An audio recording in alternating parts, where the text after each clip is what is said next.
ಹರೇ ಕೃಷ್ಣ. ಎಲ್ಲ ಭಕ್ತಾದಿಗಳಿಗೆ ಭಾನುವಾರದ ಸಂಡೇ ಫೀಸ್ಟ್ ಕಾರ್ಯಕ್ರಮದಲ್ಲಿ ಎಲ್ಲರಿಗೂ ಶ್ರೀಮದ್ ಭಾಗವತಂ ಚರ್ಚೆಗೆ ಹೃತ್ಪೂರ್ವಕ ಸ್ವಾಗತ. ಇಂದು ನಾವು ಶ್ರೀಮದ್ ಭಾಗವತಂ ಏಕಾದಶ ಸ್ಕಂದ ಪ್ರಥಮ ಅಧ್ಯಾಯದಿಂದ ಪ್ರಥಮ ಶ್ಲೋಕ ಚರ್ಚೆ ಮಾಡುತ್ತಿದ್ದೇವೆ. ಇಲ್ಲಿ ಮಂದಿರದಲ್ಲಿ ಶ್ರೀಮದ್ ಭಾಗವತಂ ಚರ್ಚೆ ಮಾಡುತ್ತಲೂ ಕೂಡ 11 ವರ್ಷಗಳಾಯಿತು. 2013ರಿಂದ 2024 11 ವರ್ಷಗಳಲ್ಲಿ 10 ಸ್ಕಂದಗಳು ಪೂರ್ಣ ಆಗಿ 11ನೇ ಸ್ಕಂದ ಶುರು ಮಾಡ್ತಾ ಇದ್ದೀವಿ. ಪದ್ಮಪುರಾಣದಲ್ಲಿ ಕೊಟ್ಟಿರುವ ಹಾಗೆ ಶ್ರೀಮದ್ ಭಾಗವತ ಪುರಾಣ 12 ಸ್ಕಂದಗಳು. 12 ಸ್ಕಂದಗಳು ಭಗವಂತ ಕೃಷ್ಣನ ಬೇರೆ ಬೇರೆ ಅಂಗಗಳನ್ನು ಸೂಚಿಸುತ್ತದೆ. ಪ್ರಥಮ ಸ್ಕಂದ, ದ್ವಿತೀಯ ಸ್ಕಂದ ಭಗವಂತ ಕೃಷ್ಣನ 2 ಪಾದಗಳು. ತೃತೀಯ ಸ್ಕಂದ, ಚತುರ್ಥ ಸ್ಕಂದ ಭಗವಂತನ 2 ತೊಡೆಗಳು. ನಂತರ ಪಂಚಮ ಸ್ಕಂದ ಭಗವಂತ ಕೃಷ್ಣನ ಹೊಕ್ಕಳು. 6ನೆಯ ಸ್ಕಂದ ಭಗವಂತನ ವಕ್ಷಸ್ಥಳ. 7ನೆಯ 8 ಸ್ಕಂದಗಳು ಭಗವಂತನ 2 ಭುಜಗಳು. 9ನೆಯ ಸ್ಕಂದ ಭಗವಂತನ ಕಂಠ. 10ಮ ಸ್ಕಂದ ಭಗವಂತನ ಮುಖಾರವಿಂದ. ಏಕಾದಶ ಸ್ಕಂದ ಭಗವಂತನ ಹಣೆ ಹಾಗೂ 12 ಸ್ಕಂದ ಭಗವಂತನ ಮೇಲ್ಭಾಗ, ತಲೆಯ ಮೇಲ್ಭಾಗ.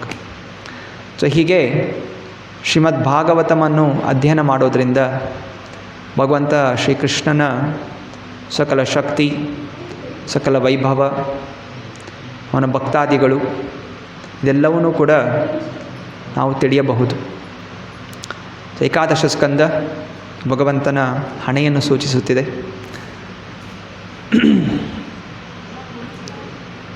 ಇಲ್ಲಿ ತನಕ ನಾನಾ ಸ್ಕಂದಗಳಲ್ಲಿ 10ನೇ ಸ್ಕಂದ ತನಕ ಭಗವಂತನ ಶಕ್ತಿ, ಸೃಷ್ಟಿ ಹೇಗೆ ಶುರುವಾಯಿತು, ನಾನಾ ಅವತಾರಗಳು ಹಾಗೂ ಬೇರೆ ಬೇರೆ ನಾನಾ ಭಕ್ತಾದಿಗಳು ನಾನಾ ರೀತಿಯ ಭಾವನೆಗಳಿಂದ ಭಗವಂತನನ್ನು ಸೇವೆ ಮಾಡಿರುವಂತಹ ವಿಷಯಗಳು ಇದೆಲ್ಲ ಚರ್ಚೆ ಮಾಡ್ತಾ, ಹಾಗೂ ಭಗವದ್ಗೀತೆಯಲ್ಲಿ ಹೇಳಿರುವ ಹಾಗೆ ಭಗವಂತನ ನಾನಾ ರೀತಿಯ ವೈಭವಗಳು, ಜೀವಿಯು ಮಾಡಬೇಕಾಗಿರುವಂಥ ಕರ್ತವ್ಯ,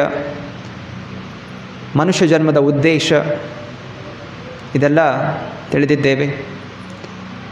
ದಶಮ ಸ್ಕಂದದ ಶುರುವಿನಿಂದ ಭಗವಂತನ ಅನಂತ ಬಾಲ್ಯಲೀಲೆಗಳು, ಸುಂದರವಾದಂತಹ ಮಧುರವಾದಂತಹ ಬಾಲ್ಯಲೀಲೆಗಳು, ವೃಂದಾವನದಲ್ಲಿ ತನ್ನ ತಾಯಿ ಯಶೋದೆಯ ಜೊತೆ ಮಾಡಿದಂತಹ ಅದ್ಭುತವಾದಂತಹ ಅಮೃತಭರಿತವಾದಂತಹ ಕಥೆಗಳು ಎಲ್ಲರಿಗೂ ಆನಂದ, ಖುಷಿ ನೀಡುತ್ತದೆ. ಇದರ ಜೊತೆಯಲ್ಲೂ ಕೂಡ ನಾನಾ ಅಸುರರ ಸಂಹಾರ, ಅನೇಕ ಅಸುರರು ಕೂಡ ಸಂಹಾರ ಆದರೂ ಇದೆಲ್ಲ ಕಥೆಗಳು ಕೇಳ್ತಾ ಇದ್ದೀವಿ. ಒಟ್ಟಿನಲ್ಲಿ ಈ ಸೂತ್ರ ಪರಿತ್ರಾಣಾಯ ಸಾಧೂನಾಂ ವಿನಾಶಾಯ ಚ ದುಷ್ಕೃತಾಂ ಧರ್ಮ ಸಂಸ್ಥಾಪನಾರ್ಥಾಯ ಸಂಭವಾಮಿ ಯುಗೆ ಯುಗೆ. ಸೊ ಭಗವಂತ ಅವತರಿಸಿದಾಗ ತನ್ನ ಪರಿಶುದ್ಧ ಭಕ್ತಾದಿಗಳ ಜೊತೆ ಲೀಲೆಗಳನ್ನು ಮಾಡುತ್ತಾ ಅವರ ರಕ್ಷಣೆ ಮಾಡುವಂಥದ್ದು, ಅವರಿಗೆ ಆನಂದ ನೀಡುವಂಥದ್ದು, ದುಷ್ಟರ ಸಂಹಾರ ಮಾಡುವಂಥದ್ದು ಹಾಗೂ ಧರ್ಮದ ಸ್ಥಾಪನೆ, ಜೀವಾತ್ಮ ತನ್ನ ಅಸ್ತಿತ್ವ ಸತತವಾಗಿ ಭಗವಂತನ ಸೇವೆಯಲ್ಲಿರುವಂತಹದ್ದು, ಈ ಭಾವನೆ ಎಲ್ಲ ಜೀವಿಗಳಲ್ಲೂ ಉತ್ಪನ್ನ ಮಾಡುವಂತಹದ್ದು. ಇದು ಭಗವಂತನ ಉದ್ದೇಶ, ಇಲ್ಲಿ ಅವತರಿಸುವಂತಹ ಉದ್ದೇಶ. ಆದರೆ ಇಲ್ಲಿ ಈ ಏಕಾದಶ ಸ್ಕಂದದ ಪ್ರಥಮ ಅಧ್ಯಾಯದ ಹೆಸರು ಶಾಪಗ್ರಸ್ತ ಯದುವಂಶ. ಯದುವಂಶನೇ ಶಾಪಗ್ರಸ್ತವಾಗಿ ವಿನಾಶವನ್ನು ಹೊಂದುತ್ತೆ. ಪ್ರಶ್ನೆ ಬರಬಹುದು, ಯದುವಂಶದವರು ಭಗವಂತನ ಭಕ್ತರು, ಭಗವಂತನ ಭಕ್ತರು ಹೇಗೆ ಶಾಪಗ್ರಸ್ತರಾಗಿ ವಿನಾಶವನ್ನು ಹೊಂದುತ್ತಾರೆ ಅಂತ. ಯಾಕೆಂದರೆ ಭಗವಂತ ಹೇಳಿರೋದು ಪರಿತ್ರಾಣಾಯ ಸಾಧುನಾಂ, ನನ್ನ ಭಕ್ತಾದಿಗಳ ರಕ್ಷಣೆ ನಾನು ಮಾಡ್ತೀನಿ ಅಂತ. ಆದರೆ ಅದೇ ಇಲ್ಲಿ ಅವರ ವಿನಾಶ ಅನ್ನೋದು ಉಂಟಾಗ್ತಾ ಇದೆ ಅನ್ನೋದು ಒಂದು ತದ್ವಿರುದ್ಧವಾದಂತಹ ಪ್ರಶ್ನೆ ಮನಸ್ಸಲ್ಲಿ ಮೂಡಬಹುದು. ಸಾವು, ವಿನಾಶ, ಕೊಲೆ ಎಲ್ಲ ಶಬ್ದ ಕೇಳಿದಾಗಲೇ ಮನಸ್ಸಿನಲ್ಲಿ ಒಂದು ರೀತಿಯ ಭಯ, ಆತಂಕ ಅನ್ನೋದು ಉಂಟಾಗುತ್ತೆ. ಹಲವು ನ್ಯೂಸ್ ಚಾನೆಲ್ಗಳಲ್ಲಿ ತುಂಬ ಭೀಕರವಾಗಿ ತೋರಿಸ್ತಾ ಇರ್ತಾರೆ. ಬರ್ಬರಿಯಾದಂತಹ ಕೊಲೆ, ಭಯಾನಕವಾದಂತಹ ಯುದ್ಧ, ವಿಸ್ಫೋಟ, ಸಾವಿರಾರು ಮಂದಿ ಸಾವು, ಭೂಕಂಪ, ನಾನಾ ರೀತಿಯ ಕಾಯಿಲೆಗಳಿಂದ ಅನೇಕ ಜನರ ಸಾವು, ಅಥವಾ ಯಾವುದೋ ದುರ್ಘಟನೆಯಲ್ಲಿ, ಆಕ್ಸಿಡೆಂಟ್ಗಳಲ್ಲಿ ಸಣ್ಣ ಮಕ್ಕಳ ಸಾವು, ತಂದೆ ತಾಯಿಯರ ಸಾವು, ಹೀಗೆಲ್ಲ ಕೇವಲ ಆ ಶಬ್ದಗಳನ್ನು ಕೇಳೋದ್ರಿಂದಲೇ ಮನಸ್ಸಿನಲ್ಲಿ ತುಂಬ ಆತಂಕ ಉಂಟಾಗುತ್ತೆ. ಅದರ ಜೊತೆಯಲ್ಲಿ ಅದರ ಭಾವಚಿತ್ರಗಳು ಅದೆಲ್ಲ ನೋಡಿದಾಗ ಅನೇಕ ದಿವಸಗಳು ಮನಸ್ಸು ತುಂಬ ಗೊಂದಲದಲ್ಲಿ ಉಂಟಾಗುತ್ತೆ. ಸಂತೋಷವಾಗಿರೋಂಥ ಮನಸ್ಸು ಇದ್ದಕ್ಕಿದ್ದಂತಹ ಉತ್ಸಾಹ ಕಳ್ಕೊಳ್ಳುತ್ತೆ. ಎಂತಹ ಜೀವನ, ನನಗೂ ಯಾವಾಗ ಹೀಗಾಗುತ್ತೋ, ಏನಾದರೂ ಆಗ್ಬಿಡುತ್ತೋ ಅನ್ನೋಂಥ ಭಯ ಜನರಲ್ಲಿ ಮೂಡುತ್ತೆ. ಪರಿವಾರದ ಮೇಲೆ ಆತಂಕ, ಯಾರು ಆಚೆ ಹೋದರೂ ಕೂಡ ಇದೇ ಭಯ, ಏನಾಗುತ್ತೆ, ಆಕ್ಸಿಡೆಂಟ್ ಆಗುತ್ತೆ, ಕೊಲೆ ಆಗುತ್ತೆ, ಇನ್ನೇನೋ ಆಗುತ್ತೆ, ಇದೆಲ್ಲವೂ ಕೂಡ ಜನರಿಗೆ ಕಾಡಲಿಕ್ಕೆ ಶುರು ಆಗುತ್ತೆ. ಆದ್ದರಿಂದ ನಾವು ಶಾಸ್ತ್ರದ ಆಧಾರ ಪಡ್ಕೋಬೇಕು. ಸಾವು ಅನ್ನೋದು ಖಚಿತವಾದಂತಹದ್ದು. ಸಾವು ಸುಳ್ಳಲ್ಲ. ಎಲ್ಲರೂ ಒಂದು ದಿವಸ ಸಾವನ್ನು ಅಪ್ಪುತ್ತಾರೆ. ಕೆಲವರು ವೃದ್ಧರಾಗಿ ಸಾಯ್ತಾರೆ, ಕೆಲವರು ಅಪಘಾತದಿಂದ ಸಾಯ್ತಾರೆ. ಯಾರೇ ಇರಬಹುದು. ಯಾಕಂದರೆ ಇದು ಭೌತಿಕ ಜಗತ್ತಿನ ಒಂದು ಗುಣ. ಪದಂ ಪದಂ ಯತ್ ವಿಪದಾಂನ ತೇಷಾಂ. ಇತಿಹಾಸದಲ್ಲಿ ಯಾರೂ ಕೂಡ ಶಾಶ್ವತವಾಗಿ ಉಳಿದಿಲ್ಲ ಈ ಭೌತಿಕ ಜಗತ್ತಿನಲ್ಲಿ. ಮೋಸಗಾರನಿರಲಿ ಅಥವಾ ಒಳ್ಳೆಯ ವ್ಯಕ್ತಿಗಳಿರಲಿ. ಅದು ಅನೇಕ ರಾಜರು ಒಳ್ಳೆಯವರಾಗಿದ್ದರೂ ಕೂಡ ಭಯಾನಕವಾದ ಸಾವನ್ನು ಒಪ್ಪಿದ್ದಾರೆ. ಇತ್ತೀಚೆಗೆ ಅಂತ ನೋಡಿದಾಗ ಶಿವಾಜಿ ಮಹಾರಾಜ್ ಬಗ್ಗೆ ಕೇಳ್ತಾರೆ. ನಾನಾ ರೀತಿಯ ಸಂಸ್ಥೆಗಳು ಶಿವಾಜಿಯ ಬಗ್ಗೆ ಗುಣಗಾನ ಮಾಡ್ತಾರೆ. ತುಂಬ ಧೈರ್ಯಶಾಲಿಯಾದಂತಹ ರಾಜ, ಅನೇಕ ಮಲೈಚರನ್ನು ಹೊದೋಡಿಸ್ದ, ಸಂಹಾರ ಮಾಡಿದ. ಆದರೂ ಕೊನೆಯಲ್ಲಿ ಅವನು ಕೂಡ ಯುದ್ಧ ಭೂಮಿಯಲ್ಲಿ ಮೃತ್ಯುವನ್ನು ಒಪ್ಪದ. ಭಯಾನಕವಾದಂಥ ಸಾವು ಶಿವಾಜಿ ಮಹಾರಾಜ್ ಕೂಡ ಆಯಿತು. ಹಾಗಿದ್ದಾಗ ಎಲ್ಲ ಪ್ರಶ್ನೆಗಳು ಮನಸ್ಸಲ್ಲಿ ಕಾಡುತ್ತೆ. ಭಗವಂತ ನಿಜವಾಗಲೂ ಭಕ್ತರ ರಕ್ಷಣೆ ಮಾಡ್ತಾನ? ಭಗವಂತ ನಮ್ಮ ರಕ್ಷಣೆ ಮಾಡ್ತಾನ? ನಮಗೆ ರಕ್ಷಣೆ ಅಂತ ಹೇಳಿದ್ರೇನು? ನಾವು ಸುಖವಾಗಿರಬೇಕು, ಆರಾಮಾಗಿರಬೇಕು. ಇದು ನಮ್ಮ ಪ್ರಕಾರ ರಕ್ಷಣೆ ಅಂತ. ಆರಾಮಾಗಿ ಮಕ್ಕಳು ಮದುವೆ ಆಗಿ, ಮಕ್ಕಳು ದೊಡ್ಡವರಾಗಿ, ಅವರೆಲ್ಲ ಕೂಡ ಫಾರಿನ್ಗೆ ಹೋಗಿ, ಮತ್ತು ಅವ್ರಿಗೆ ಮರಿ ಮಕ್ಕಳಾಗಿ, ಅವರು ಕೂಡ ಒಳ್ಳೆ ವಿದ್ಯಾವಂತರು, ರೂಪವಂತರು, ಐಶ್ವರ್ಯವಂತರು, ಎಲ್ಲ ಗುಣಗಳು ಪೂರ್ಣವಾಗಿದ್ದು ಅವರೆಲ್ಲ ನೋಡ್ತಾ ನೋಡ್ತಾ ಟಾಟಾ ಬಾಯ್ ಬಾಯ್ ಅಂತ ಹೇಳ್ತಾ ಸುಖವಾಗಿ ಸಾಯುವಂಥದ್ದು ಭಗವಂತನ ಕೃಪೆ ಅಂತ ಹೇಳಿ ಜನ ತಿಳ್ಕೊತಾರೆ. ಆದರೆ ಭಗವಂತ ಪರಿಪೂರ್ಣನಾದಂಥವನು. ಭಗವಂತ ಏನೇ ಮಾಡಿದ್ರೂ ಕೂಡ ಅದು ಒಳ್ಳೆಯದನ್ನೇ ಮಾಡ್ತಾನೆ. ಭಗವಂತನ ಆಶೀರ್ವಾದವೂ ಕೂಡ ಒಂದು ಜೀವಾತ್ಮಕ್ಕೆ ಒಳ್ಳೆಯದೇ. ಭಗವಂತನ ಕೈಯಿಂದ ಸಾವು ಕೂಡ ಒಂದು ಜೀವಾತ್ಮಕ್ಕೆ ಒಳ್ಳೆಯದು. ಇದು ಭಗವಂತನ ಪರಿಪೂರ್ಣತೆ. ಆದ್ದರಿಂದ ಇಲ್ಲಿ ಹೇಳ್ತಾ ಇರುವ ಹಾಗೆ ಯದುವಂಶದ ವಿನಾಶ ಅಂದರೂ ಕೂಡ ಯದುವಂಶದರೆಲ್ಲರೂ ಕೂಡ ಸದ್ಗತಿಯನ್ನು ಪಡೆದರು. ಹಿಂದೆಯೂ ಕೂಡ ನೋಡಿದ್ದೇವೆ ಭಗವಂತನ ಅವತಾರ ಪರಶುರಾಮ ಮನಸ್ಸಿನ ವೇಗದಲ್ಲಿ ಅವನು ಅನೇಕ ರಾಜರನ್ನು ಸಂಹಾರ ಮಾಡಿದ. ನೋಡ್ತಾ ಇದ್ದ ಹಾಗೆ ತಲೆಗಳು ಉರುಳಿ ಬೀಳ್ತಾಯಿತ್ತು. ಕಾಣ್ತಾನೂ ಕೂಡ ಇಲ್ಲ ಪರಶುರಾಮ ಯಾವ ಕಡೆಯಿಂದ ಬಂದರು, ಯಾವ ಕಡೆ ಹೋದರು ಅಂತ. ಅಷ್ಟು ಮನಸ್ಸಿನ ವೇಗದಲ್ಲಿ ಎಲ್ಲ ಅನೇಕ ಜನ ರಾಕ್ಷಸರನ್ನು, ಅನೇಕ ದುಷ್ಟ ರಾಜರನ್ನು ಅವರು ಸಂಹಾರ ಮಾಡಿ ಅವರ ರಕ್ತವನ್ನು 5 ಕುಂಡಗಳಾಗಿ ಮಾಡಿ ಸಂಗ್ರಹಣ ಮಾಡಿದ್ರು. ದೊಡ್ಡ ದೊಡ್ಡ ಕುಂಡಗಳು. ಎಂಥ ಭಯಾನಕ. ಭಗವಂತ ಏನು ಮಾಡಿದ್ರೂ ಕೂಡ ಅದು ತುಂಬ ಅಪರಿಮಿತವಾಗಿರುತ್ತೆ. ಅದಕ್ಕೆ ಸಮಾನವಾಗಿ ಏನೂ ಕೂಡ ಮಾಡಲಿಕ್ಕೆ ಆಗೋದಿಲ್ಲ. ಅವನ ಪ್ರೀತಿಯುತ ಲೀಲೆಗಳಾಗಲಿ ಅಥವಾ ವಿನಾಶವಾಗಲಿ ತುಂಬ ಭಯಾನಕವಾದಂಥದ್ದು. ನರಸಿಂಹದೇವನ ಅವತಾರ ತಗೊಂಡಾಗ ನರಸಿಂಹನ ನಾನಾ ರೂಪಗಳಿದೆ. ಸೌಮ್ಯ ರೂಪ ಇದೆ, ಲಕ್ಷ್ಮೀ ನರಸಿಂಹ ರೂಪ ಇದೆ, ಧ್ಯಾನ ಯೋಗ ನರಸಿಂಹ ಯೋಗ ಸ್ಥಿತಿಯಲ್ಲಿರ್ತಾನೆ. ಹಾಗೆ ಉಗ್ರ ನರಸಿಂಹ ಅದು ತುಂಬ ಭಯಂಕರವಾದಂಥದ್ದು. ಅಹೋಬಿಲಂಗೆ ಹೋದಾಗ ಅಲ್ಲಿ ಭಗವಂತನ ಒಂದು ಉಗ್ರ ನರಸಿಂಹ ರೂಪ ಇದೆ. 8 ಕೈಗಳು. 8 ಕೈಗಳಲ್ಲಿ 2 ಕೈಗಳಲ್ಲಿ ಹಿರಣ್ಯಕಶಿಪನ ಹಿಡ್ಕೊಂಡಿದ್ದಾನೆ. ಒಂದು ತಲೆ ಭಾಗ, ಒಂದು ಪಾದ ಭಾಗ ಓಡಾಡದೇ ಇರಲಿ ಅಂತ.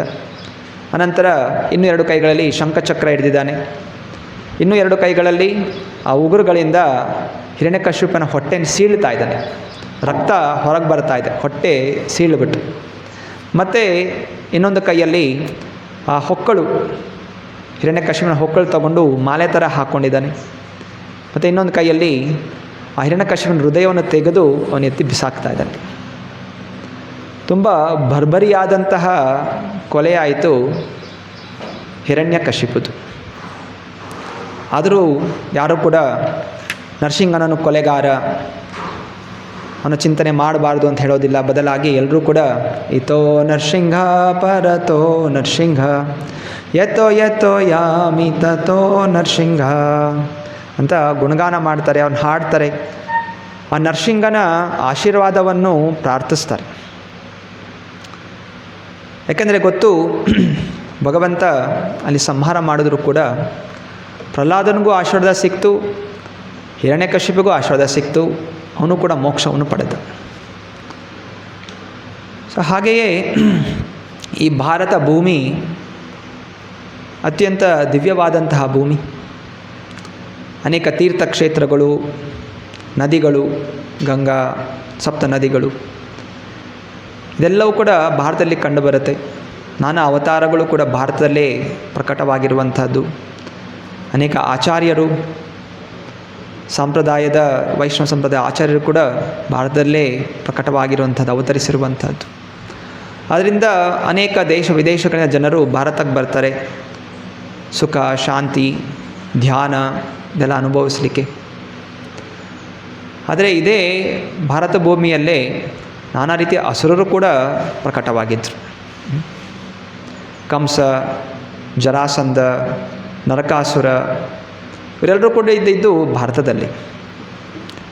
ಅತ್ಯಂತ ತಪಸ್ಯ ಬಲದಿಂದ ದುಷ್ಟ ಶಕ್ತಿಗಳನ್ನು ಬೆಳೆಸ್ಕೊಂಡು, ದುಷ್ಟ ಬುದ್ಧಿಗಳನ್ನು ಬೆಳೆಸ್ಕೊಂಡು ನಾನಾ ರೀತಿಯ ಕ್ರೂರತೆಯನ್ನು ಅವರು ಮಾಡ್ತಾಯಿದ್ರು.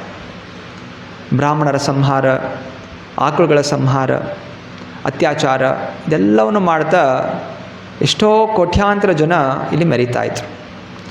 ಆದ್ದರಿಂದ ಭಗವಂತ ಈ ನಾನಾ ರೂಪಗಳಲ್ಲಿ ಅವರೆಲ್ಲರೂ ಕೂಡ ಸಂಹಾರ ಅನ್ನೋದು ಮಾಡ್ತಾನೆ. ಭಗವಂತ ಎಷ್ಟೋ ಅಕ್ಷೋಹಿಣಿ ಕೋಟ್ಯಾಂತರ ಜನ, ಜರಾಸಂಧ 18 ಬಾರಿ ಆಕ್ರಮಣ ಮಾಡ್ತಾನೆ ಕೃಷ್ಣನ ಮಥುರಾ ಮೇಲೆ. ಎಷ್ಟೋ ಲಕ್ಷಾಂತರ ಜನ ತರ್ತಾಯಿದ್ರು. ಕೃಷ್ಣ ಹಾಗೂ ಬಲರಾಮ ಇಬ್ಬರು ಸೇರಿಕೊಂಡು ಅವರೆಲ್ಲರನ್ನೂ ಕೂಡ ಸಂಹಾರ ಮಾಡ್ತಾಯಿದ್ರು. ಒಬ್ಬರನ್ನು ಕೂಡ ಬಿಡ್ತಾ ಇರಲಿಲ್ಲ. ಕೇವಲ ಜರಾಸಂಧನೊಬ್ಬನ್ನೇ ಬಿಡ್ತಾಯಿದ್ರು. ಜರಾಸಂಧ ಪ್ರತಿ ಬಾರಿ ನಾನಾ ರೀತಿಯ ದುಷ್ಟರನ್ನು ಸಂಗ್ರಹ ಮಾಡ್ತಾ ಇದ್ದ, ಮಥುರಾಗೆ ತರ್ತಾ ಇದ್ದ. ಹಾಗೂ ಕೃಷ್ಣ ಬಲರಾಮ ಇಬ್ಬರು ಸೇರಿಕೊಂಡು ಅದೇ ಜಾಗದಲ್ಲಿ ಕೂತ್ಕೊಂಡು ಅದೆಲ್ಲರೂ ಕೂಡ ಸಂಹಾರ ಮಾಡ್ತಾಯಿದ್ರು. ವಿವರಣೆ ಬರುತ್ತೆ.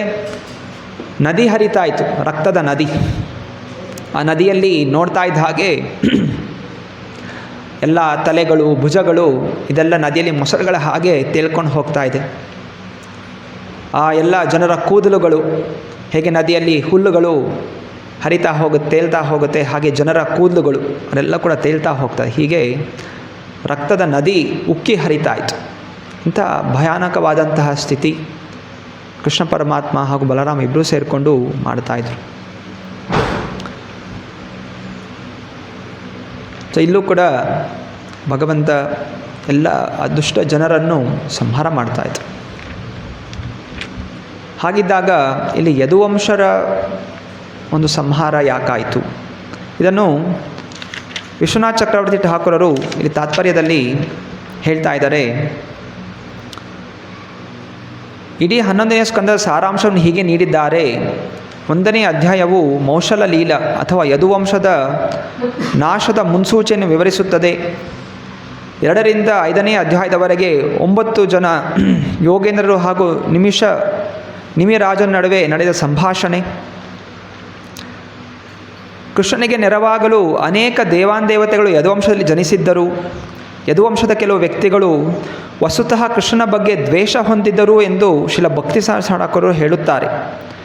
ಭಗವಂತನ ಬಗೆಗಿನ ತಮ್ಮ ಲೌಕಿಕ ದೃಷ್ಟಿಕೋನದಿಂದಾಗಿ ಅವರು ತಮ್ಮನ್ನು ಶ್ರೀಕೃಷ್ಣನ ಸಮಾನ ನೆಲೆಯವರೆಂದೇ ಪರಿಗಣಿಸಿಕೊಂಡರು. ಸ್ವಯಂ ದೇವೋತ್ತಮ ಪರಮಪುರುಷನ ಕುಟುಂಬದಲ್ಲೇ ಜನ್ಮ ತಳೆದಿದ್ದರಿಂದ ಅವರಿಗೆ ಅಪಾರ ಶಕ್ತಿ ಇತ್ತು. ಹೀಗಾಗಿ ಅವರು ಶ್ರೀಕೃಷ್ಣನ ಪರಮಸ್ಥಾನವನ್ನು ತಪ್ಪಾಗಿ ತಿಳಿದುಕೊಂಡರು. ಶ್ರೀಕೃಷ್ಣನು ದೇವೋತ್ತಮ ಪರಮಪುರುಷ ಎಂಬುದನ್ನು ಮರೆತು ಅವರು ಭೂಮಿಗೆ ದೊಡ್ಡ ಹೊರೆಯಾಗುವ ಸಾಧ್ಯತೆ ಇದ್ದುದರಿಂದ ಅವರನ್ನೆಲ್ಲ ಕೊಲ್ಲುವುದು ಕೃಷ್ಣನಿಗೆ ಅನಿವಾರ್ಯವಾಯಿತು. ಅತಿ ಪರಿಚಯವು ಅಸಡ್ಡೆಯನ್ನು ಹುಟ್ಟುವ ಹಾಕುತ್ತದೆ ಎಂಬ ಪ್ರಸಿದ್ಧವಾದ ಹೇಳಿಕೆಯೊಂದಿಗೆ ತನ್ನ ವಂಶಕ್ಕೆ ಸೇರಿದ ಅಸಡ್ಡೆಯನ್ನು ತೋರಿದ ವ್ಯಕ್ತಿಗಳನ್ನು ನಾಶ ಮಾಡಲು ಕೃಷ್ಣನು ಅವರೆಲ್ಲ ಜಗಳವಾಡುವಂತೆ ಮಾಡಿದನು. ಈ ಉದ್ದೇಶದಿಂದಾಗಿ ಆತ ತನ್ನ ವಂಶದವರಾದ ಕಾರ್ಷ್ಣರ ವಿರುದ್ಧ ನಾರದರು ಹಾಗೂ ಇತರ ಮಹರ್ಷಿಗಳು ಕೋಪ ತಾಳುವಂತೆ ವ್ಯವಸ್ಥೆ ಮಾಡಿದನು. ಕೃಷ್ಣನ ಭಕ್ತರಾಗಿದ್ದ ಅನೇಕ ಯದುಗಳು ಈ ದಾಯಾದಿ ಯುದ್ಧದಲ್ಲಿ ಸಂಹಾರ ಮಾಡಲ್ಪಟ್ಟವರಂತೆ ಕಂಡರೂ ಶ್ರೀಕೃಷ್ಣನು ವಸ್ತುತಃ ಅವರನ್ನು ಬ್ರಹ್ಮಾಂಡದ ಅಭಿಮಾನಿ ದೇವತೆಗಳ ಅವರ ಮೂಲ ಪದವಿಗಳಿಗೆ ಕಳಿಸಿದನು. ತನ್ನ ಸೇವಾಪರರಾಗಿರುವವರಿಗೆ ಸದಾ ರಕ್ಷಣೆ ನೀಡುವುದಾಗಿ ಭಗವದ್ಗೀತೆಯಲ್ಲಿ ಕೃಷ್ಣ ಆಶ್ವಾಸನೆ ಇದೆ. ನಾನಾ ದೇವಾನುದೇವತೆಗಳು ಬಂದಿದ್ದರು, ಬೇರೆ ಬೇರೆ ರೂಪದಲ್ಲಿ ಯದುವಂಶದಲ್ಲಿದ್ದರು.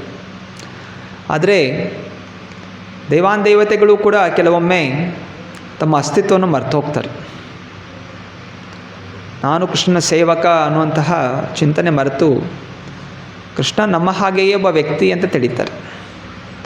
ಇದು ದೊಡ್ಡ ಅಪರಾಧ. ಯಾವತ್ತೂ ಕೂಡ ಜೀವಾತ್ಮ ಅಥವಾ ದೇವಾನುದೇವತೆಗಳು ಕೂಡ ಜೀವಾತ್ಮರೇ, ಅದು ಒಂದು ಸ್ಥಾನ. ಹೇಗೆ ದೇಶದಲ್ಲಿ MLA, MP, ಪ್ರೈಮ್ ಮಿನಿಸ್ಟರ್ ಅಂತೆಲ್ಲ ಇದೆ, ಅದೆಲ್ಲ ಪದವಿಗಳು. ಹಾಗೆ ಭಗವಂತನ ಈ ಸೃಷ್ಟಿಯಲ್ಲಿ ದೇವಾನುದೇವತೆಗಳು ಕೂಡ ಪದವಿ. ಯಾರು ನಾನಾ ರೀತಿಯ ಪುಣ್ಯ ಕಾರ್ಯ ಮಾಡಿರ್ತಾರೆ, ಭಗವಂತನ ಒಲಿಸಿರ್ತಾರೆ, ಅವರಿಗೆ ಭಗವಂತ ಕೆಲವು ಸ್ಥಾನಗಳನ್ನು ಕೊಡ್ತಾರೆ ಆಳ್ವಿಕೆ ಮಾಡಲಿಕ್ಕೆ. ಆದರೆ ಯಾವಾಗ ಆಳ್ವಿಕೆಯಲ್ಲಿ ಅಹಂಕಾರರಾಗಿ ನಾನು ಶಕ್ತಿವಂತ, ನಾನು ಕೃಷ್ಣನನ್ನು ಜಯಿಸಬಲ್ಲೆ, ಕೃಷ್ಣನ ಸಾಧಾರಣ ವ್ಯಕ್ತಿ ಅಂತ ತಿಳಿತಾರೆ, ಈ ಒಂದು ತಪ್ಪು ಚಿಂತನೆ ಅವರ ಸಂಹಾರಕ್ಕೆ ಕಾರಣವಾಗುತ್ತೆ. ಆದ್ದರಿಂದ ಈ ಎಲ್ಲ ದುಷ್ಟ ಚಿಂತನೆ ಇದ್ದರು ಯದುವಂಶದಲ್ಲಿ ಕೆಲವರಿಗೆ. ಆದರೂ ದೇವತೆಗಳ ಅಂಶಗಳಾಗಿರೋದ್ರಿಂದ ಅವರನ್ನು ಸಂಹಾರ ಮಾಡಲು ಯಾರಿಂದಲೂ ಸಾಧ್ಯವಾಗ್ತಾ ಇರಲಿಲ್ಲ. ಆದ್ದರಿಂದ ಅಂತಹ ಎಲ್ಲ ಜನರನ್ನು ಸಂಹಾರ ಮಾಡಿ, ಯಾಕಂತ ಹೇಳಿದ್ರೆ ಯಾವಾಗ ಒಂದು ಜೀವಾತ್ಮದ ಮನಸ್ಸಿನಲ್ಲಿ ಕೃಷ್ಣ ನಮ್ಮ ಹಾಗೆ ಅಂತ ಚಿಂತನೆ ಬರುತ್ತೆ, ಅದು ಭೂಮಿಗೆ ಭಾರ ಆಗಿಬಿಡುತ್ತೆ. ಸೊ ಯಾವಾಗ ಜೀವದ ಅಸ್ತಿತ್ವ ಏನು? ಜೀವೇರ ಸ್ವರೂಪ ಹೋಯ್ ನಿತ್ಯ ಕೃಷ್ಣದಾಸ್. ಯಾವಾಗ ಜೀವಾತ್ಮ ನಾನು ಕೃಷ್ಣ ದಾಸ, ಸೇವಕ, ಭಕ್ತ ಅಂತ ತಿಳಿದಿರುತ್ತೆ, ಆಗ ಅವನು ಖುಷಿಯಾಗಿರ್ತಾನೆ. ಅವನು ಎಲ್ಲೇ ಹೋದರೂ ಕೂಡ ಖುಷಿಯನ್ನು ತರ್ತಾನೆ. ಯಾವಾಗ ಜೀವಾತ್ಮ ಇದನ್ನು ಮರೆಯುತ್ತೆ ಅಥವಾ ತಾನು ಭಗವಂತನಿಗೆ ಸಮಾನ ಅಥವಾ ಭಗವಂತನಿಗಿಂತ ಶ್ರೇಷ್ಠ ಅಂತ ತಿಳಿತಾನೆ, ಭೂದೇವಿಗೆ ಆ ಒಬ್ಬ ವ್ಯಕ್ತಿ ತುಂಬ ಭಾರ ಅಂತ ಅನಿಸುತ್ತೆ. ಆಗ ಭೂದೇವಿನೇ ಪ್ರಾರ್ಥನೆ ಮಾಡಿಕೊಳ್ಳುತ್ತೆ ಕೃಷ್ಣನಿಗೆ, ದಯವಿಟ್ಟು ಇಂಥವ್ರನ್ನ ಸಂಹಾರ ಮಾಡುವಂತ. ಆದ್ದರಿಂದ ಭಗವಂತ ಹಾಗೂ ಭಗವಂತನ ಶಕ್ತಿ ಇವರ ಸೇವೆಯಲ್ಲಿ ತೊಡಗಿರುವಂಥದ್ದು ಜೀವಾತ್ಮದ ಅಸ್ತಿತ್ವ. ಹರೇ ಕೃಷ್ಣ ಕೃಷ್ಣ ಕೃಷ್ಣ ಹರೇ ಹರೇ, ಹರೇ ರಾಮ ರಾಮ ರಾಮ ಹರೇ ಹರೇ. ಸೊ ಈ ಮಂತ್ರದ ಉದ್ದೇಶವೇ ಇಷ್ಟು. ಹೇ ಭಗವಂತ, ಹೇ ಭಗವಂತನ ಶಕ್ತಿ ಹರ, ನಿಮ್ಮ ಸೇವೆಯಲ್ಲಿ ನಮ್ಮನ್ನು ತೊಡಗಿಸು ಅನ್ನೋದೇ ಈ ಮಂತ್ರ. ಸೊ ಯಾವಾಗ ಈ ಅರ್ಥ ಮರ್ತು ಹೋಗ್ತೀವಿ, ಕೇವಲ ಕೃತಕವಾಗಿ ಕೆಲಸಗಳನ್ನು ಮಾಡಲಿಕ್ಕೆ ಶುರು ಮಾಡ್ತೀವಿ, ಸೇವೆಯನ್ನು ಬಿಟ್ಬಿಡ್ತೀವಿ, ಇಂದ್ರಿಯ ಭೋಗದಲ್ಲಿ ತೊಡಗ್ತೀವಿ, ಆ ವ್ಯಕ್ತಿಯ ವಿನಾಶ ಅನ್ನೋದು ಶುರು ಆಗಲಿಕ್ಕೆ ಭಗವಂತ ವ್ಯವಸ್ಥೆಗಳನ್ನು ಮಾಡಲಿಕ್ಕೆ ಶುರು ಮಾಡ್ತಾನೆ. ಅಥವಾ ಪ್ರಕೃತಿಯೂ ಕೂಡ ಆ ವ್ಯವಸ್ಥೆಗಳನ್ನು ಮಾಡಲಿಕ್ಕೆ ಶುರು ಮಾಡುತ್ತೆ. ಸೊ ನಾನಾ ರೀತಿಯ ಭೂಕಂಪ, ಕಾಯಿಲೆಗಳು, ಅಪಘಾತಗಳು ಎಲ್ಲ ಆಗೋದು ವ್ಯಕ್ತಿ ಮಾಡುವಂತಹ ಈ ದುಷ್ಟ ಕರ್ಮಗಳು. ಏನು ದುಷ್ಟ ಕರ್ಮಗಳು? ಭಗವಂತನ ಮರೆತು ಮಾಡುವಂತಹ ಕರ್ಮಗಳು ಅಷ್ಟೇ. ಭಗವಂತನ ಮರೆತು ನಾವು ಏನು ಕರ್ಮಗಳು ಮಾಡ್ತೀವಿ ಅದೆಲ್ಲವೂ ಕೂಡ ನಮಗೆ ಕೆಟ್ಟದಾಗಿ ಪ್ರಭಾವ ಬೀಳುತ್ತೆ. ಅದು ನಮಗೆ ಲೌಕಿಕ ದೃಷ್ಟಿಯಿಂದ ಒಳ್ಳೆಯದು ಅಂತ ಇರ್ಬೋದು, ಪುಣ್ಯ ಇರ್ಬೋದು, ಪಾಪ ಇರ್ಬೋದು. ಪುಣ್ಯ ಪಾಪ ಕೃಷ್ಣನ ಚಿಂತನೆ ಇಲ್ಲದೆ ಮಾಡಿದಾಗ ಎರಡೂ ಕೂಡ ಅವನ ವಿನಾಶಕ್ಕೆ ಕಾರಣವಾಗುತ್ತೆ. ಸೊ ಈಗ ಯದುವಂಶದಲ್ಲಿ ಹುಟ್ಟೋದೇ ಒಂದು ಪುಣ್ಯ, ಆದರೆ ಆ ಯದುವಂಶದಲ್ಲಿ ಹುಟ್ಟಿದ್ರೂ ಕೂಡ ಕೃಷ್ಣನ ವಿರುದ್ಧ ಚಿಂತನೆ ಮಾಡಿರೋ ಕಾರಣ ಅವರು ಕೂಡ ಸಂಹಾರರಾದರು. ಆದ್ದರಿಂದ ಒಂದು ಸಣ್ಣ ಒಂದು ಚರ್ಚೆ. ಒಮ್ಮೆ ಶ್ರೀಲ ಪ್ರಭುಪಾದರು ಒಬ್ಬರು ದಾನಿಗಳ ಮನೆಗೆ ಹೋಗ್ತಾರೆ ಪಂಜಾಬಲ್ಲಿ ಒಬ್ಬರು ಸಾತ್ವಿಕ ಗುಣದಲ್ಲಿರ್ತಾರೆ. ಇಂದ ಮಂದಿರ ನಿರ್ಮಾಣಕ್ಕೋಸ್ಕರ ಹಣ ಸಂಗ್ರಹ ಮಾಡ್ತಾಯಿದ್ರು, ಮೆಂಬರ್ಶಿಪ್ಗಳನ್ನು ಮಾಡ್ತಾಯಿದ್ರು. ಅಂದ್ರೆ ಅವರು ಶಿಷ್ಯಂದರು ಪ್ರಭುಪಾದರನ್ನು ಪಂಜಾಬಲ್ಲಿ ಒಬ್ಬರು ದಾನಿಗಳ ಮನೆಗೆ ಕರ್ಕೊಂಡು ಹೋಗ್ತಾರೆ. ಆ ವ್ಯಕ್ತಿ ಅವನು ತುಂಬ ಕ್ಷತ್ರಿಯ ಕುಲದವನು. ಹಾಗೂ ಪ್ರಭುಪಾದರಿಗೆ ತನ್ನ ಮನೆಯಲ್ಲಿ ಎಲ್ಲ ತೋರಿಸ್ಕೊಂಡು ಬರ್ತಾನೆ. ಮನೆಯಲ್ಲಿ ಅನೇಕ ಸಿಂಹ ಹಾಗೂ ಹುಲಿಗಳ ತಲೆಗಳು ಇಟ್ಕೊಂಡಿರ್ತಾನೆ. ಮತ್ತು ಎಲ್ಲ ಪ್ರಭುಪಾದರಿಗೆ ತೋರಿಸ್ತಾನೆ. ಇದೆಲ್ಲ ಈ ಊರಿನಲ್ಲಿ ಆತಂಕಗಳನ್ನು ಉಂಟು ಮಾಡ್ತಾ ಇತ್ತು. ಅದರಿಂದ ಈ ಹುಲಿ ಸಿಂಹದೆಲ್ಲ ನಾನೇ ಸ್ವತಃ ನನ್ನ ಕೈಯಿಂದ ಕತ್ತರಿಸಿ ಹಾಕಿದ್ದೀನಿ. ಪ್ರಭುಪಾದರು ಖುಷಿಪಟ್ಟರು. ಆಯಿತು, ತುಂಬ ಸಂತೋಷ, ಸಮಾಜ ಸೇವೆ ಮಾಡ್ತಾ ಇದ್ದೀರ, ಒಳ್ಳೆಯದಾಗ್ತಾ ಇದ್ದೀರ. ಮತ್ತು ಆ ವ್ಯಕ್ತಿ ಅಷ್ಟು ಬಲಿಷ್ಠನಾಗಿದ್ರು ಕೂಡ, ಹುಲಿ ಸಿಂಹಗಳನ್ನು ಸಂಹಾರ ಮಾಡಿದ್ರು ಕೂಡ ಪ್ರಭುಪಾದನ ಕೇಳ್ಕೊಳ್ತಾನೆ, ಪ್ರಭುಪಾದನ ಮನಸ್ಸಲ್ಲಿ ಒಂದು ಚಿಂತನೆ ಕಾಡ್ತಾ ಇದೆ. ನಾನು ಜ್ಯೋತಿಷ್ ಹತ್ರ ಹೋದಾಗ ಜ್ಯೋತಿಷ್ ಹೇಳಿದರು, ನಾನು ಪೂರ್ವಜನ್ಮದಲ್ಲಿ ಕೃಷ್ಣನ ಲೀಲೆಯಲ್ಲಿ ನಾನು ಭಾಗವಹಿಸಿದ್ದೆ, ಆದರೆ ನಾನು ಕೃಷ್ಣನ ವಿರುದ್ಧವಾಗಿ ಯುದ್ಧ ಮಾಡಿದೆ ಅಂತ ಅವ್ರು ಹೇಳಿದ್ರು. ಈ ಚಿಂತನೆ ನನಗೆ ಮನಸ್ಸಲ್ಲಿ ತುಂಬ ಕಾಡ್ತಾ ಇದೆ, ನೀವೇನು ಹೇಳ್ತೀರಾ ಅಂತ ಕೇಳ್ತಾರೆ. ಆಗ ಪ್ರಭುಪಾದ ಹೇಳ್ತಾರೆ, ಅಸಾಧ್ಯವಾದಂತಹದ್ದು.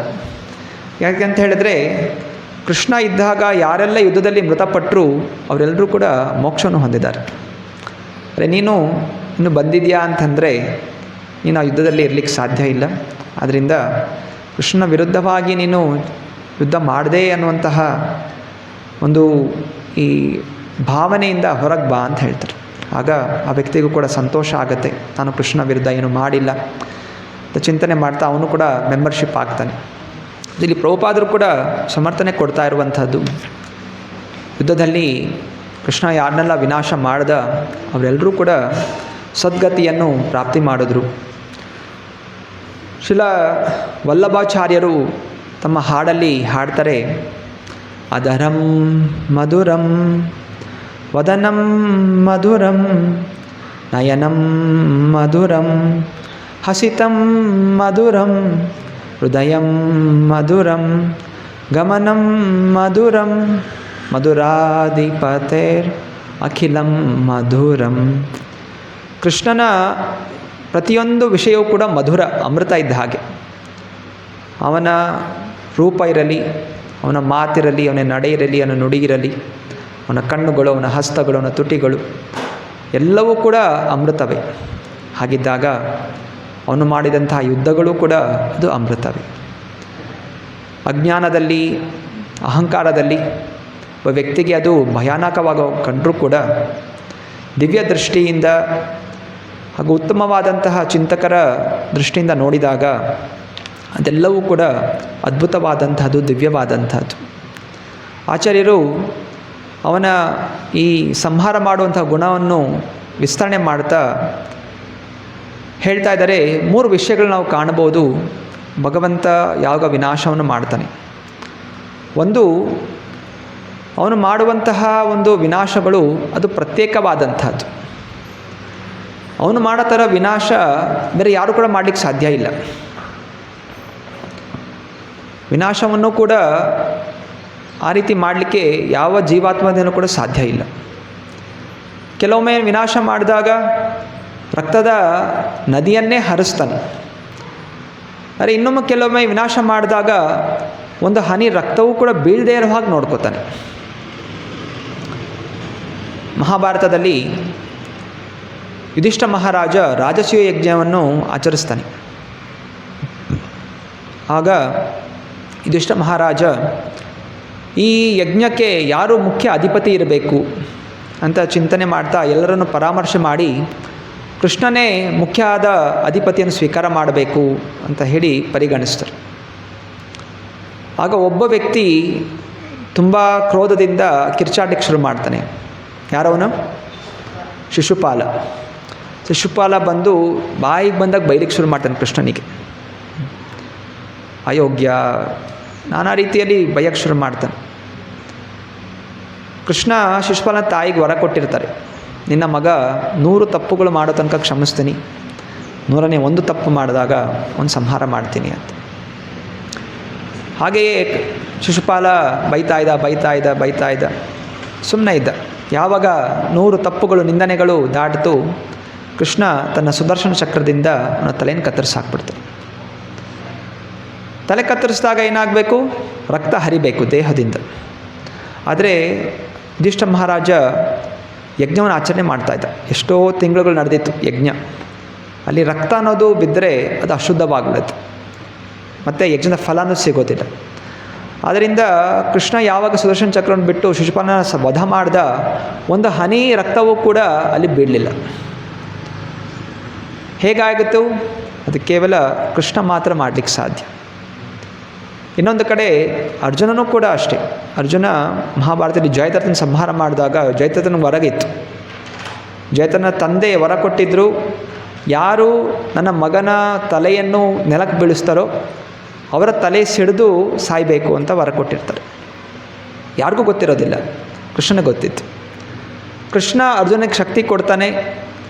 ಮತ್ತು ಆ ಶಕ್ತಿಯಿಂದ ಅರ್ಜುನ ಬಾಣ ಬಿಟ್ಟಾಗ ಆ ತಲೆ ಜಯದ್ರಥನ ಶರೀರದಿಂದ ಛೇದವಾಗಿ ಅವರ ತಂದೆ ಎಲ್ಲೋ ಕೂತ್ಕೊಂಡು ತಪಸ್ಸೆ ಮಾಡ್ತಾಯಿದ್ರು. ಅವನು ಕೂಡ ದುಷ್ಟ ವ್ಯಕ್ತಿ. ಅಂತಹ ದುಷ್ಟ ವ್ಯಕ್ತಿಗೆ ಆಶೀರ್ವಾದ ಮಾಡಿರೋ ಕಾರಣ ತಲೆ ಹೋಗಿ ಜಯದ್ರಥನ ತಂದೆಯ ತೊಡೆ ಮೇಲೆ ಬೀಳುತ್ತೆ. ಆ ತೊಡೆ ಅವ್ರು ಬಿದ್ದು ಗಾಬರಿಗೊಂಡು ಏನಿದು ಅಂತ ಎದ್ದಾಗ ಅವರ ತೊಡೆಯಿಂದ ಕೆಳಗೆ ಬೀಳುತ್ತೆ. ಆಗ ಅವರ ತಂದೆಯ ತಲೆಯೂ ಕೂಡ ಸ್ಫೋಟಗೊಂಡು ನಾಶವನ್ನು ಹೊಂದುತ್ತಾರೆ. ಸೊ ಹೀಗೆ ಇಂತಹ ಅದ್ಭುತವಾದಂತಹ ಒಂದು ವಿನಾಶವನ್ನು ಕೇವಲ ಕೃಷ್ಣ ಮಾತ್ರ ಮಾಡಲಿಕ್ಕೆ ಸಾಧ್ಯ. ಕೃಷ್ಣ ಕೇವಲ ಜನರನ್ನು ಮಾತ್ರ ಸಂಹಾರ ಮಾಡ್ತಾನೆ ಅಂತಲ್ಲ, ಬದಲಾಗಿ ಯಾರು ಕೃಷ್ಣನ ಆಶ್ರಯವನ್ನು ಪಡ್ಕೋತಾರೆ, ಕೃಷ್ಣ ಆ ಜನರ ಒಳಗಿರುವಂತಹ ದುಷ್ಟ ಗುಣಗಳನ್ನು ಕೂಡ ಸಂಹಾರ ಮಾಡ್ತಾನೆ. ಕೆಲವು ಜನ ಭಗವದ್ಗೀತೆಯನ್ನು ನೋಡಿ ಭಯ ಪಡ್ತಾರೆ. ಮನೆ ಕಡೆಗೆ ಹೋಗಿ ಭಗವದ್ಗೀತೆ ವಿತರಣೆ ಮಾಡಿದಾಗ ಅವರಂತಾರೆ, ಭಗವದ್ಗೀತೆ ಮನೇಲಿ ಇಟ್ಕೋಬಾರ್ದು, ನಿಮಗೇನು ಬುದ್ಧಿಗಿದ್ದೆ ಇದೆಯಾ, ಮಾರಾಟ ಮಾಡ್ಕೊಂಬರ್ತೀರಾ? ಭಗವದ್ಗೀತೆಯಲ್ಲೇ ಅಲ್ಲಿ ಕಾಣ್ತಾ ಇದೆ ನೋಡಿ, ಯುದ್ಧ ಆಗ್ತಾ ಇದೆ, ಮನೇಲಿ ಇಟ್ಕೊಂಡ್ಬಿಟ್ರೆ ಮನೆಯಲ್ಲಿರೋರೆಲ್ಲ ಯುದ್ಧ ಮಾಡಿ ಸಾಯ್ತಾರೆ, ಅದರಿಂದ ಇದನ್ನು ಮಾರಾಟ ಮಾಡಬೇಡಿ ಅಂತ ಹೇಳ್ತಾರೆ. ಸೊ ಇದು ಯಾರ ಮನಸ್ಸಲ್ಲಿ ಅಜ್ಞಾನ ಇದೆ, ಅಹಂಕಾರ ಇದೆ, ಅಥವಾ ದುಷ್ಟ ಕೃತ್ಯಗಳು ಮಾಡ್ತಾ ಇದ್ದಾರೆ, ಅವರಿಗೆ ಆ ಥರ ಭಾವನೆಗಳು ಉತ್ಪನ್ನ ಆಗುತ್ತೆ. ಯಾಕೆಂದರೆ ಭಗವದ್ಗೀತೆಯಲ್ಲೇ ಸ್ವಯಂ ಸಂಜಯ ಹೇಳ್ತಾ ಇದ್ದಾನೆ, ಯತ್ರ ಯೋಗೇಶ್ವರ ಕೃಷ್ಣೋ ಯತ್ರ ಪಾರ್ಥೋ ಧನುರ್ಧರಃ ತತ್ರ ಶ್ರೀ ವಿಜಯ ಧ್ರುವಾನೇತಿರ್ ಮತಿರ್ಮಮ. ಎಲ್ಲಿ ಕೃಷ್ಣನಿರ್ತಾನೋ ಹಾಗೂ ಅರ್ಜುನಂಥ ಭಕ್ತರಿರ್ತಾರೋ ಅಲ್ಲಿ ನಿಜವಾಗಿಯೂ ಸುಖ, ಶಾಂತಿ, ಸಮೃದ್ಧಿ ಎಲ್ಲವೂ ಕೂಡ ಅಲ್ಲಿ ಬೆಳೆಯುತ್ತೆ. ಆದ್ದರಿಂದ ಯಾರು ಜನರು ನಿಯಮಗಳನ್ನು ಪಾಲನೆ ಮಾಡಲಿಕ್ಕೆ ತಯಾರಿಲ್ಲ, ಸೊ ಅವ್ರಿಗೇನು ಅನಿಸುತ್ತೆ, ಕೃಷ್ಣನ ಬರೆ ಮಾಡಿಕೊಂಡು ನಾವು ತಪ್ಪು ಕೆಲಸಗಳು ಮಾಡ್ತಾಯಿದ್ರೆ ನಮಗೆ ಇನ್ನೂ ಕಷ್ಟಗಳು ಬರುತ್ತೆ, ಆದ್ದರಿಂದ ಕೃಷ್ಣನ ಬರಮಾಡ್ಕೊಳ್ಳೋದು ಬೇಡ, ನಾವು ಆನಂದವಾಗಿ ತಪ್ಪು ಕೆಲಸಗಳನ್ನ ಮಾಡಿಕೊಂಡು ಆನಂದವಾಗಿ ಇರ್ಬೋದು ಅಂತ ಯೋಚನೆ ಮಾಡ್ತಾರೆ. ತಪ್ಪು ಕೆಲಸ ಮಾಡ್ಕೊಂಡು ಕೃಷ್ಣನ ಬರಮಾಡಲಿಲ್ಲೋ ವಿನಾಶ ಅಂತೂ ಖಂಡಿತ. ಬರಮಾಡ್ಕೊಳ್ಳಿಲ್ಲ ಅಂದರೆ ಸುಖವಾಗಿರ್ಬೋದು ಅನ್ನೋದು ಇದು ತಪ್ಪು ಕಲ್ಪನೆ. ಮನುಷ್ಯನಾಗಿ ಹುಟ್ಟಿದಂಥವನು ತನ್ನ ಗುಣಗಳನ್ನು ಬದಲಾಯಿಸ್ಕೋಬೇಕು. ಬಹುನಾಂ ಜನ್ಮಾನಮಂತೆ ಜ್ಞಾನವಾನ್ ಮಾನ್ ಪ್ರಪದ್ಯತೆ ವಾಸುದೇವ ಸರ್ವಮಿತಿ ಸಾ ಮಹಾತ್ಮ ಸುದುರ್ಲಭ. ಮನುಷ್ಯ ಜನ್ಮ ಬಂದಾಗ, ಈ ದುರ್ಲಭವಾದಂಥ ಮಾನವ ಜನ್ಮ ಬಂದಾಗ ಮನುಷ್ಯ ಕೃಷ್ಣ ಭಗವಂತ ಅಂತ ಸ್ವೀಕಾರ ಮಾಡಿ ಅವನಿಗೆ ಶರಣಾಗಬೇಕು, ಅವನು ಕೊಟ್ಟಂತಹ ನಿಯಮಗಳನ್ನು ಪಾಲನೆ ಮಾಡಬೇಕು. ಇಲ್ಲವಾದರೆ ಅವನು ವಿನಾಶ ಅನ್ನೋದು ಹೊಂದುತ್ತಾನೆ. ಆದ್ದರಿಂದ ಭಗವದ್ಗೀತೆಯನ್ನು ಓದೋದ್ರಿಂದ ಜನರ ಒಳಗಿರುವಂತಹ ತಪ್ಪು ಗುಣಗಳು ಒಬ್ಬನಿಗೆ ಅರಿವಿಕೆ ಬರುತ್ತೆ. ನಾವು ಅಂದ್ಕೋತೀವಿ ನಾವೆಲ್ಲ ಒಳ್ಳೆಯವರು, ಒಳ್ಳೇದು ಮಾಡ್ತಾಯಿದ್ದೀವಿ, ನಮ್ಮ ಜಾತಿ ಪ್ರಕಾರ ನಾವು ನಡೀತಾ ಇದ್ದೀವಿ, ನಮ್ಮ ಜಾತಿಯ ನಿಯಮಗಳನ್ನು ಪಾಲನೆ ಮಾಡ್ತಾಯಿದ್ದೀವಿ. ಆದರೆ ಜಾತಿಯ ನಿಯಮಗಳು ತಪ್ಪಿರ್ಬೋದು. ಅದಕ್ಕೆ ಭಗವಂತ ಹೇಳ್ತಾರೆ, ಸರ್ವಧರ್ಮಾನ್ ಪರಿತ್ಯಜ್ಯ ಮಾಮೇಕಂ ಶರಣಂ ವ್ರಜ. ಈ ಜಾತಿ ಮತ ಭೇದ ಭಾವಗಳು ಇದು ನಾವು ನಮ್ಮ ಅಜ್ಞಾನದಿಂದ ಮಾಡ್ಕೊಂಡಿರುವಂಥದ್ದು. ಹಾಗೂ ನಾನಾ ರೀತಿಯ ನಿಯಮಗಳು ಅದರಲ್ಲಿ ಪಾಲನೆ ಮಾಡಿ ಎಲ್ಲ ತಪ್ಪುಗಳು ಮಾಡ್ತಾ ಇರ್ತೀವಿ. ಅಂದರೆ ಕೃಷ್ಣ ಹೇಳ್ತಾ ಇದ್ದಾನೆ, ಈಗ ನಿಮಗೆ ಭಗವದ್ಗೀತೆ ಸಿಗ್ತಾ ಇದೆ, ಭಗವದ್ಗೀತೆ ನಿಯಮಗಳನ್ನು ಪಾಲನೆ ಮಾಡಿ. ಅದು ನಾನು ಕೊಟ್ಟಂತಹ ನಿಯಮಗಳು. ಭಗವದ್ಗೀತೆ ಪಾಲನೆ ಮಾಡಿದ್ರೆ ನನ್ನ ಶರಣಾಗತಿನ ಪಡ್ಕೊಂಡು ಹಾಗೆ, ಅಂತಹವರಿಗೆ ನಾನು ರಕ್ಷಣೆ ಕೊಡ್ತೀನಿ. ಅದನ್ನು ಬಿಟ್ಟು ನಾವು ಅದನ್ನು ಓದೋದಿಲ್ಲ, ಅದನ್ನು ಮಾಡೋದಿಲ್ಲ ಅಂತ ಚಿಂತನೆ ಮಾಡಿದಾಗ ಅವರೆಲ್ಲರೂ ಕೂಡ ವಿನಾಶವನ್ನು ಹೊಂದುತ್ತಾರೆ. ಆದರೆ ಯಾರು ಪಾಲನೆ ಮಾಡ್ತಾರೆ, ಯೋಗಕ್ಷೇಮಂ ವಹಾಮ್ಯಹಂ, ಕೃಷ್ಣ ಆಶ್ವಾಸನೆ ಕೊಡ್ತಾನೆ, ಅವರ ಯೋಗಕ್ಷೇಮ ನಾನು ನೋಡ್ಕೋತೀನಿ, ಇಹಲೋಕದಲ್ಲೂ ಕೂಡ ನೋಡ್ಕೋತೀನಿ, ಮತ್ತು ಜೀವನದ ನಂತರ ಭಗವಂತನ ಧಾಮಕ್ಕೆ ಮರಳಿ ಹೋಗ್ತಾರೆ. ಎರಡನೇದಾಗಿ, ಯಾವಾಗ ಕೃಷ್ಣ ಒಬ್ಬರನ್ನು ಸಂಹಾರ ಮಾಡ್ತಾನೆ ಅವರಿಗೆ ತುಂಬ ಒಳ್ಳೆಯ ಪ್ರಭಾವ ಅನ್ನೋದು ಅವ್ರ ಮೇಲೆ ಬೀಳುತ್ತೆ. ಆ ಜೀವಕ್ಕೆ ಒಳ್ಳೆಯ ಪ್ರಭಾವ ಅನ್ನೋದು ಆಗುತ್ತೆ. ಕೃಷ್ಣ ಪೂತನೆಯನ್ನು ಸಂಹಾರ ಮಾಡ್ದ. ಪೂತನ ತುಂಬ ಭಯಂಕರವಾದಂಥ ರಾಕ್ಷಸಿ.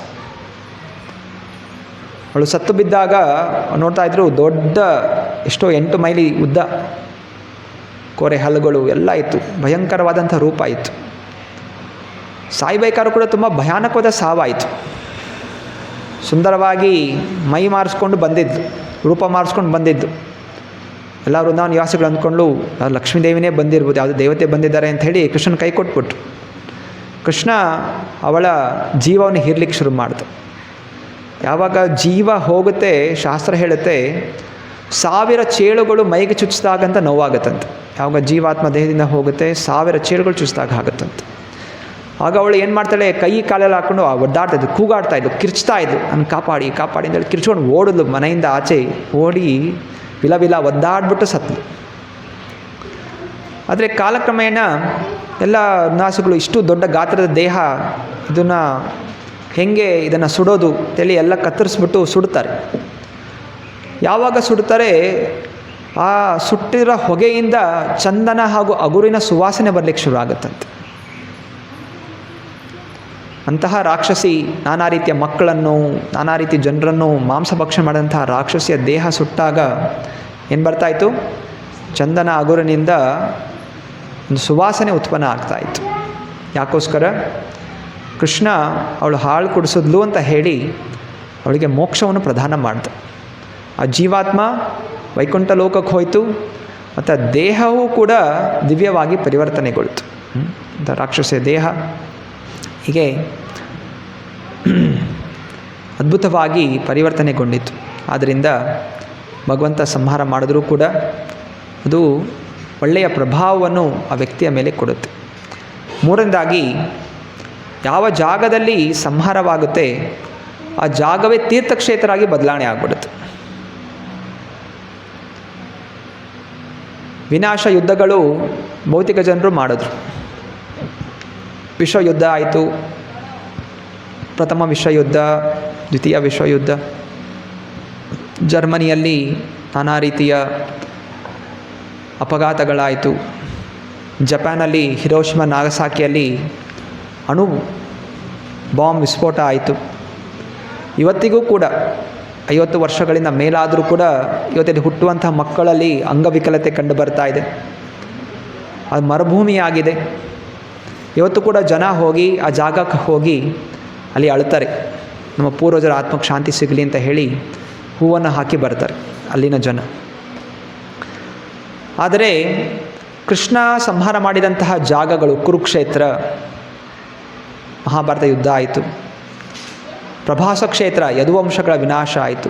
ಇವತ್ತು ಜನರಲ್ಲಿ ಹೋಗಿ ಭಗವಂತನ ಆರಾಧನೆ ಮಾಡ್ತಾರೆ, ಕೀರ್ತನೆ ಮಾಡ್ತಾರೆ, ಪ್ರಸಾದ ತಗೋತಾರೆ. ಹಾಗೂ ಅಲ್ಲಿ ಹೋಗಿ ನಮ್ಮ ಪಾಪಗಳೆಲ್ಲ ಹೋಯಿತು ಅಂತ ಹೇಳಿ ಖುಷಿಪಟ್ಟು ವಾಪಸ್ ಬರ್ತಾರೆ. ಸೊ ಆ ಸ್ಥಾನ ಎಲ್ಲಿ ರಕ್ತಗಳ ನದಿ ಹರಿತು, ಎಲ್ಲಿ ಎಲ್ಲ ಜನರ ವಿನಾಶ ಆಯಿತು, ಕೃಷ್ಣ ವಿನಾಶ ಮಾಡಿದಂತಹ ಜಾಗ ಏನಾಯಿತು, ತೀರ್ಥಕ್ಷೇತ್ರವಾಗಿ ಬದಲಾಯಿತು. ಇದು ಕೃಷ್ಣ ಮಾಡುವಂತಹ ವಿನಾಶದ ಪ್ರಭಾವ. ಆದ್ದರಿಂದ ಕೃಷ್ಣನ ಸಕಲ ಕಾರ್ಯಗಳು ದಿವ್ಯವಾದಂಥದ್ದು. ಅವನ ಬಾಲ್ಯ ಲೀಲೆಗಳಿರಲಿ, ಯವನಾಸ ಲೀಲೆಗಳಿರಲಿ, ಭಕ್ತರ ಜೊತೆ ಲೀಲೆಗಳಲ್ಲಿ ಅಥವಾ ದುಷ್ಟರ ಸಂಹಾರವಿರಲಿ, ಎಲ್ಲವೂ ಕೂಡ ದಿವ್ಯವಾದಂತಹದ್ದು. ಆದ್ದರಿಂದ ಈ ಅಧ್ಯಾಯ ಇಲ್ಲಿ ಯದುವಂಶದ ವಿನಾಶ, ಸಾಮಾನ್ಯವಾಗಿ ಇದು ದುಃಖ. ಓ ಕೃಷ್ಣ ಅದೃಶ್ಯನಾದ, ನಮ್ಮನ್ನೆಲ್ಲ ಬಿಟ್ಟು ಹೋದ, ದುಃಖವಾಗಿದೆ. ಆದರೂ ಕೂಡ ಶುಕದೇವ ಗೋಸ್ವಾಮಿಗಳು ಈ ಲೀಲೆಯನ್ನು ಕೂಡ ವರ್ಣಿಸಿದ್ದಾರೆ ಶ್ರೀಮದ್ ಭಾಗವತಮಲ್ಲಿ. ಆದ್ದರಿಂದ ಈ ಅಧ್ಯಾಯಗಳನ್ನು ಓದ್ತಾ ನಮ್ಮ ಒಳಗಿರುವಂತಹ ಒಂದು ಸಕಲ ಭಯಗಳನ್ನು ನಾವು ತ್ಯಾಗ ಮಾಡಬೇಕು. ಯಾಕಂದರೆ ಎಲ್ಲಿ ತನಕ ಕೆಟ್ಟ ಭಯ ಇರುತ್ತೆ, ಒಳ್ಳೆ ಭಯ ಇದೆ, ಕೆಟ್ಟ ಭಯ ಇದೆ. ಕೆಟ್ಟ ಭಯ ಯಾವುದು? ನಂದು ಈ ದೇಹ, ನನ್ನ ಆಸ್ತಿ, ನನ್ನ ಪರಿವಾರ, ನನ್ನ ಸಮಾಜ, ನನ್ನ ದೇಶ ಆಯಿತಾ ಅಂಟ್ಕೊಂಡು ಅದನ್ನು ಕಳ್ಕೊಳ್ಳುವಂತಹ ಭಯ, ಇದು ಕೆಟ್ಟ ಭಯ. ಒಳ್ಳೆಯ ಭಯ ಏನು? ನನಗೆ ಎಷ್ಟು ಸಮಯ ಇದೆಯೋ ಗೊತ್ತಿಲ್ಲ, ಆದ್ದರಿಂದ ನಾನು ಯಾವುದೇ ರೀತಿಯ ತಪ್ಪಿಲ್ಲದೆ ಹರೇ ಕೃಷ್ಣ ಕೃಷ್ಣ ಕೃಷ್ಣ ಹರೇ ಹರೇ, ಹರೇ ರಾಮ ರಾಮ ರಾಮ ಹರೇ ಹರೇ ಇದು ಜಪಿಸುತ್ತಾ ಕೃಷ್ಣನನ್ನು ಒಲಿಸಬೇಕು, ಇದೇ ಜನ್ಮದಲ್ಲಿ ಕೃಷ್ಣನ ಪಾದಪದ್ಮಗಳನ್ನು ಪ್ರಾಪ್ತಿ ಮಾಡಬೇಕು ಅನ್ನುವಂತಹ ಭಯ, ಇದು ಒಳ್ಳೆಯ ಭಯ.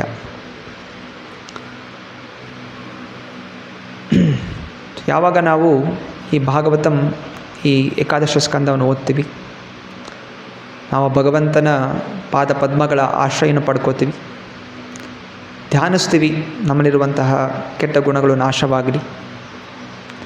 ಕಲಿಯುಗದಲ್ಲಿ ಕೃಷ್ಣ ಪರಮಾತ್ಮ ಅವತರಿಸಿದ್ದಾನೆ ಚೈತನ್ಯ ಮಹಾಪ್ರಭುಗಳ ರೂಪದಲ್ಲಿ. ಮುಂದೆ ಬರ್ತಾನೆ ಕೃಷ್ಣ ಕಲ್ಕಿ ರೂಪದಲ್ಲಿ.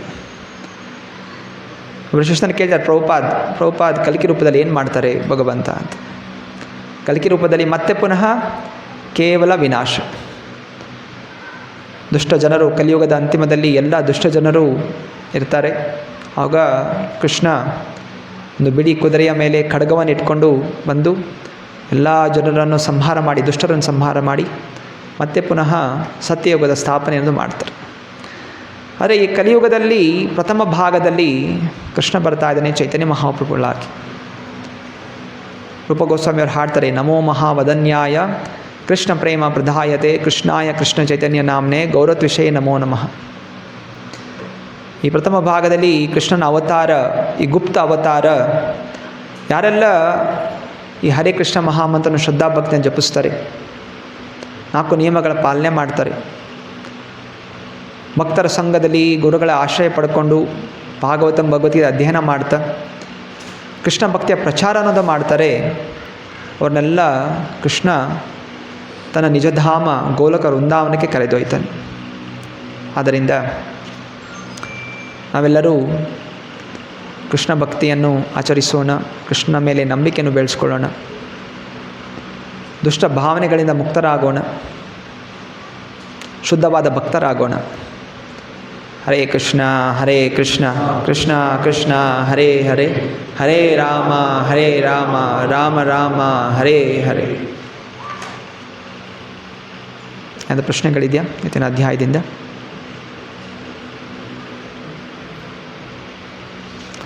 ಗ್ರಂಥರಾಜ್ ಶ್ರೀಮದ್ ಭಾಗವತಂ ಕಿ